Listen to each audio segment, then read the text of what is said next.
Gaya ng sinabi ko last time, ang food and beverage business, marami silang pagkakaiba-iba. Sinabi na natin ang example ng sari-sari store. Pero meron silang common na problem and issue.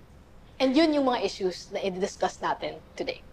Tita, na-notice ko lang po na tuwing may lecture po si Ma'am, nagsusulat kayo.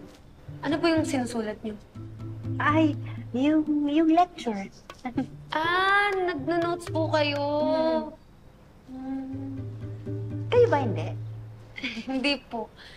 Ganito po kasi yung ginagawa namin. Bali, si Bakla po, binivideo niya po yung lecture. Tapos, yung link po ng video, isisend niya po sa group chat namin.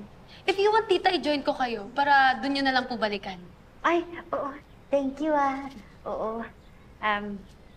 Pero ngayon tatapusin ko muna. Nasanay na ako eh. Sige po, tita. Join ko po kayo mamaya. Thank you. po.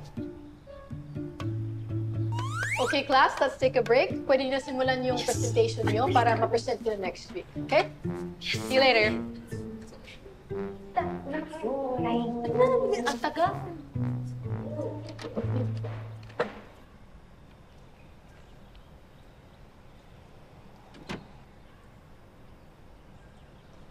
Miss Elsa, okay ka na? Ma'am, tinatapos ko lang yung sinusulat ko. Ang alam ko may GC sila. Nag-i-share sila doon ng mga lectures. Ay, sinabi na rin po nila sa akin. In-invite na nila ako. Good. Para hindi na kayo mahirapan. Thank you.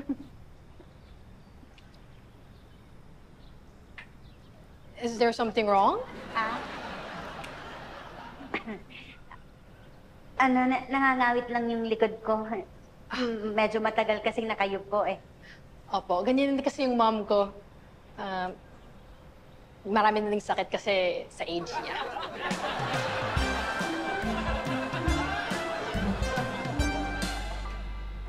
Ba't ba ako niyaya magbulakbol? Baka bulakbol naman. Hindi, sabi may klase pa kayo, nag-break lang kayo. Tapos ngayon, ayaw mo na bumalik. Bubulakbol ka nga. Ano ba problema? Di, parang ayoko na kasi bumalik dun sa klase. Anong ibig sabihin? Gusto ko mag-drop out. Drop out? Kasi simula mo pa lang Nahihirapan kasi ako eh. Hindi ako makasabay dun sa mga kaklase ko. Bagal-bagal ko. Tapos ano pa, nadidiin pa na ako yung pinakamatanda dun sa klase. Parang napapahiya ako. Hindi mo naman dapat ikahiya kung ikaw yung pinakamatanda to. Importante naman, di ba? Gusto mo dun dahil gusto mong matuto. At saka kung mabagal ka, edi bilisan mo na lang. Basta nga, ayoko nang bumalik. Nahihirapan ako. Ikaw, bahala ka. Alang sayang, di ba?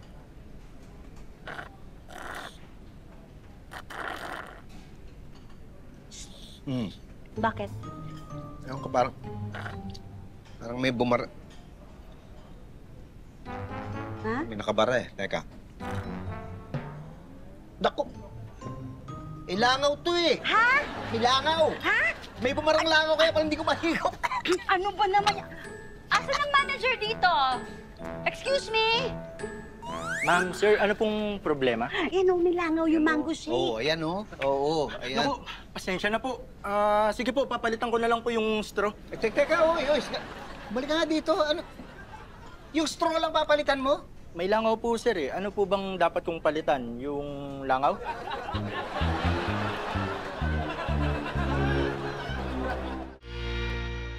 Alam mo, magbago isip ko. Saan? Yung sinasabi ko sa'yo, natitigil na ako sa klase, itutuloy ko na.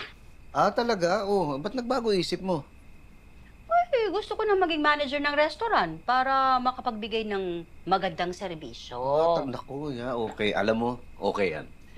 Tapos, pag may nangyaring katulad nung nangyari sa atin, di may tuturuan ko sila ng tamang gawin, di ba? Hindi katulad nung nangyari sa atin, langaw lang, hindi pa naiayos. Oo nga. Alam mo, pag ikaw natuloy ang restaurant mo, sigurado, hindi lalangawin. Oo. Diba? Halika na, tulog na tayo. Sige, mauna ka na. Papaturo muna ako kay Clarissa paano gumawa ng PowerPoint. May presentation kasi kami. Huwag mo nang abalahin yung anak mo. Alam mo, ako na lang magtuturo sa'yo ng PowerPoint.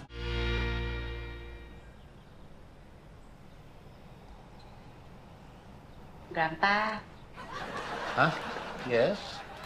sinusulat niya yung lecture. Oo. Hindi niyo na kailangang sulat kamay. Kasi ang ginagawa namin, binivideo na yung lecture. Tapos, i-join na lang kayo dun sa group chat. Doon niyo mababasa, mapapanood lahat nung pinag-aralan. Ganun ba? Tapos, kung inaantok kayo, pwedeng matulog sa pantry para fresh kayo pagkatapos nun. Nice to meet you.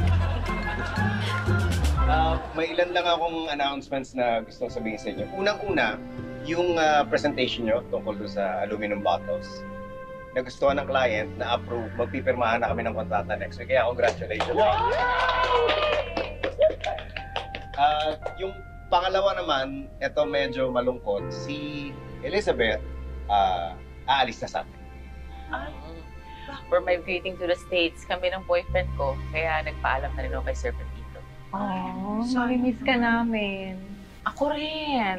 Alam ko, ayaw niyo yung pamalakad ko dito sa kumpanya, pero para naman sa inyo yun, tsaka sa company ni Sir. Ay, hindi. Actually, natutuwa kami. Marami kaming natutunan. Basta ha, pag nasa Amerika ka na, ihanap mo ako ng jowa. Sure! Sir, ibig sabihin po ba nun, babalik na po kayo sa trabaho? Yan yung isa pang announcement. Since aalis na ako, I'm recommending someone from her team to take over as interim CEO. Walang iba kundi si Janice! Thank you po, sir. Salamat po. Pero, di ba, sir, sandali na lang naman yung bakasyon nyo? Hindi, nag-decide na ako na ituloy na yung 3 months na bakasyon. Total, nandiyan ka naman. Saka alam kong kaya-kaya mo nang patakuin yung kumpanya ngayon. Congrats, ha? Congrats.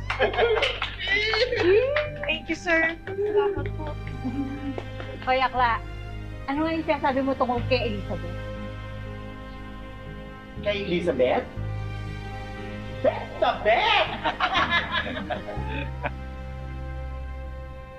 O class, bago tayo mag-break, i-announce ko ang grades nyo sa PowerPoint presentation. I am happy to announce na maganda lahat ng gawa nyo. Wow! Pero, gusto kong special mention ang nakakuha ng pinakamataas na grade. Si Miss Elsa Manaloto!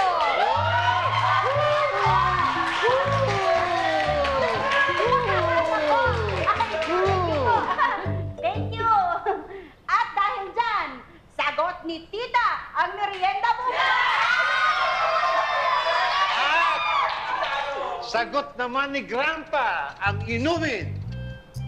Kampay!